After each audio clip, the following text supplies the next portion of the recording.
Change is good. Everybody changes. Everybody develops. Everyone grows. When people first knew about us as a band, we were not even an adolescent. We were a child, and now we are, a teenager growing up into adulthood, and we're maturing, and this is our sound now. What do you think epitomises your sound emotionally at the moment? I think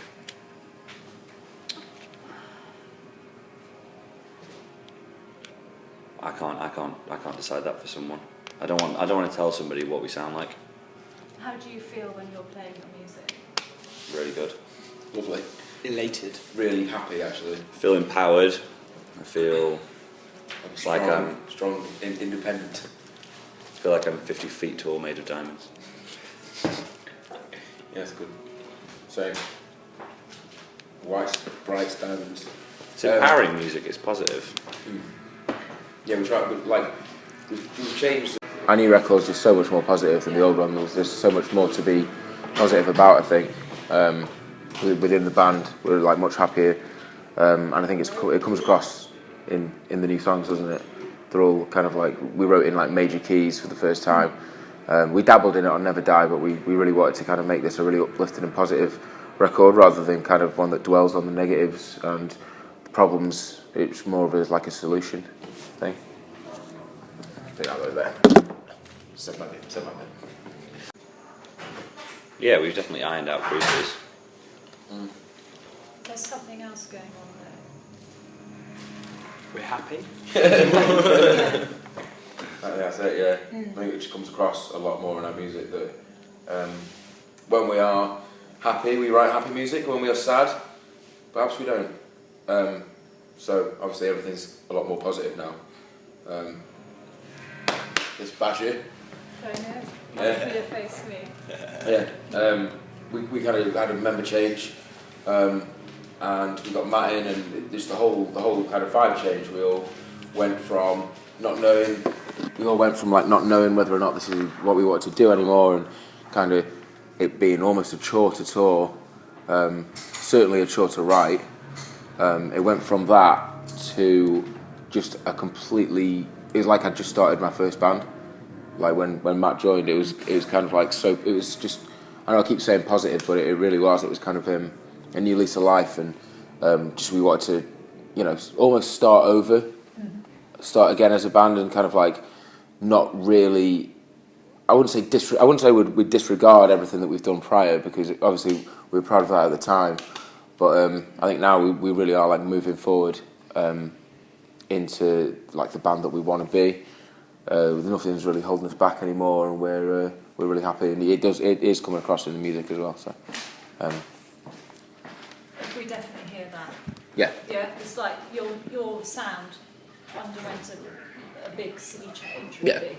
Yeah. That had a lot to do with Matt coming in, and kind of is a lot more kind of regimented, and just such a stronger backbone percussively for the band, and rhythmically it's just so much more in sync almost, isn't it, with what we wanted to do. We all had the same ideas, and that's why writing it was just so easy, wasn't it? It really was kind of. There was too many people pulling in too many different directions. Yeah, and now we're all moving in the same direction. Yeah, we're all rowing in and the you same. can tell. Yeah, definitely. How did you arrive? in my car up the M6. No, I rung you, didn't I? Yeah, I've known these three guys for about 5 years or something now, because our old bands used to play gigs together and went on tour together and stuff like that. What was your old band? I'm sorry. Our old band was called Resonate, and when these guys were called Rig Up Explosive, we did a tour together in 2008, and yeah, we just. It's a long time ago, isn't it? Jeez. Yeah, and we just It's not that long ago, Joe. It's one of those things when you're starting a band and you start playing shows outside your own hometown, and you meet other bands. There's not many bands that you get on with, really. You meet a lot of fucking dicks out there, and you just. So many of them. That's why. And you're just I fucking hate this. You played a shitty gigs 7 people, and the headline man a fucking dick. And it's like, why are we here? We're getting paid like 10 quid. Yeah. If that. Yeah, I've done like a 7-hour drive. But yeah, like first time I met these boys, like as if we went to school together. Yeah, it was, So it's wasn't it? that sort of like friendship. So these guys parted ways with 2 of their members, and my band split like more or less at exactly the same time. So it's sort of fate. Yeah. So me and Joe were having a chat at his house. We were in the middle of kind of we were organising, going to record some new songs, and kind of we were thinking, right, who's going to drum on this? Because we'd programmed it all. But obviously, You were going to do it for I was going to do the drums, but I was like, I can't do that. I can't do that. It's simply not good enough. So I was like, what were we saying about Iceman? And we both, it wasn't even one of us thinking of it. We both kind of, there was no discussion. It was just, that's the go-to guy. We put him under massive pressure because we asked him to come up and like sit down, and we were like, right, basically here's 3 of our new songs, we want you to play them, we're going to film you and videotape it as your audition. There was nobody else auditioning. It was literally just him, so we could have something to look at and just him, mind games. Over. Mind games, get in his head, can't get him thinking he's indisposable. Yeah. Yeah, he is though. Then the rest of the audition was just getting pissed at the pub. Yeah, then obviously It was. see if he was the second test. see if he was the You same. passed Stavo's analogy. Yeah, see if he was the same man that we fell in love with 5 years ago. He was, and here we are today. And we went and did the Never Die EP with him. Went into the studio with Pete Miles, and it was the best recording experience we've ever had. I speak for When everyone. was that? That's in Devon. That was in when was that? It was in the summer, wasn't August last year. it? August 2012, yeah. And then we released it in November. It was quite a quick turnaround. For once. Yeah, it was a really good turnaround. That was good for you. It was a good thing for you to do. Yeah. Yeah, absolutely. Like, just get thrown straight into it. Yeah. Get cracking.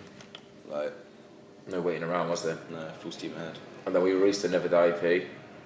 And while that was being released in this country, we all flew out to America to do our album, Good Youth.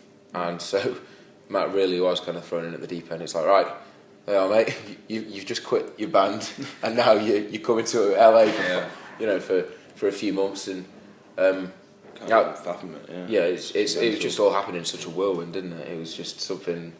It just felt really nice, and just everything fell into place almost when it was like it was the final missing piece that we'd been waiting for, and it fits perfectly, like a glove, like a well lubed tattoo latex glove.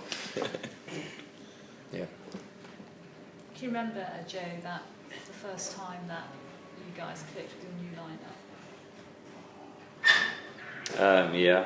Can you describe how you personally felt, please? How I personally felt. Yeah, really personally.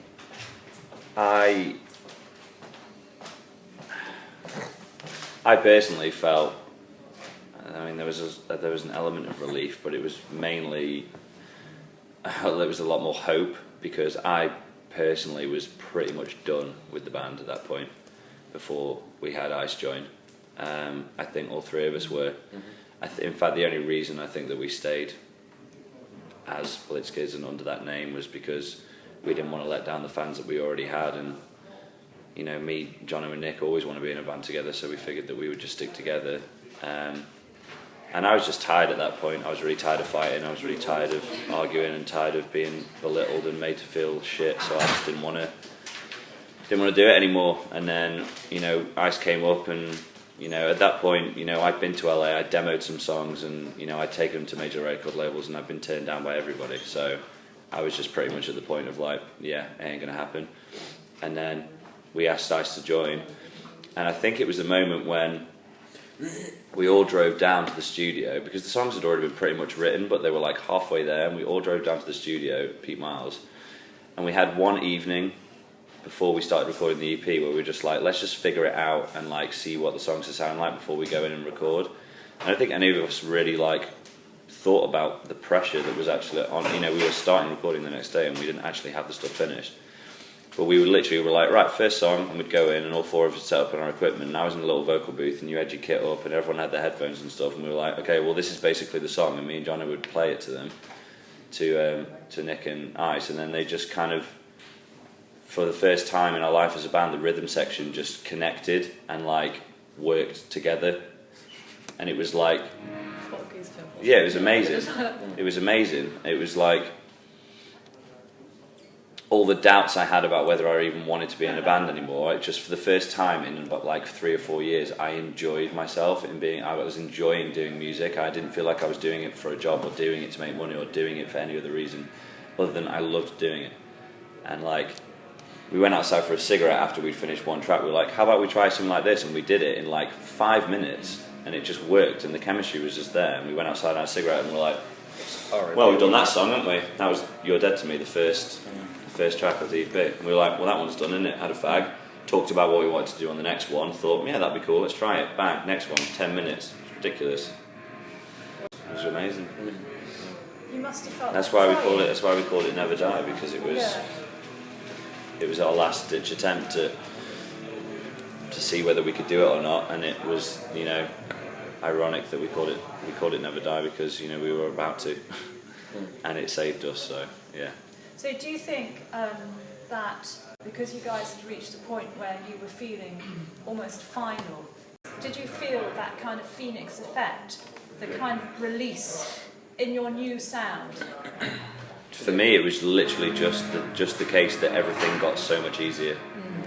It felt like I thought that writing music was hard, and I thought that touring was difficult, and I thought that spending loads of time with the same people every single day was, you know, you were going to have arguments and you know, people were going to like come to loggerheads. But no, it isn't. That doesn't have to happen. Writing music is not hard. Performing on stage is not hard. It's really, really fun. And I don't know why more people don't do it, because it's so easy. So we just, I'm sorry, but it's like that's just how I felt. It just got to the point where suddenly we were like, oh, this is really fun now. So yeah. When you now think of the future, okay, so imagine this whole period has gone behind you. What colour is it? Oh, I don't know why it's pink. Red. Red. I think it's pink. I don't know why. Can't stop thinking of pink. Is it because orange? Lots of pinks in Future's this room? bright. Orange is also the colour of Roskilde Festival, which you guys should all have your sight on. Favourite thing about your music? The vocals. Favourite thing about the music? Yeah. You know that. I'm kidding. I know that. It's just fun to play. Like, I don't think I've ever had more fun on stage than I'm at the moment. Yeah, playing it. Yeah. Yeah, messing around with effects, new things, just new, thinking outside the box and stuff. Really, it's more of that. Yeah, for me it's just fun. I've never had this much fun. You don't sound like you have. I've just never had this much fun!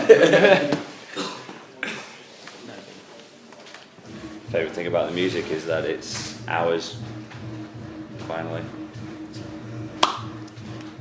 It's ours, isn't it? Yeah. We're proud of it. Yeah.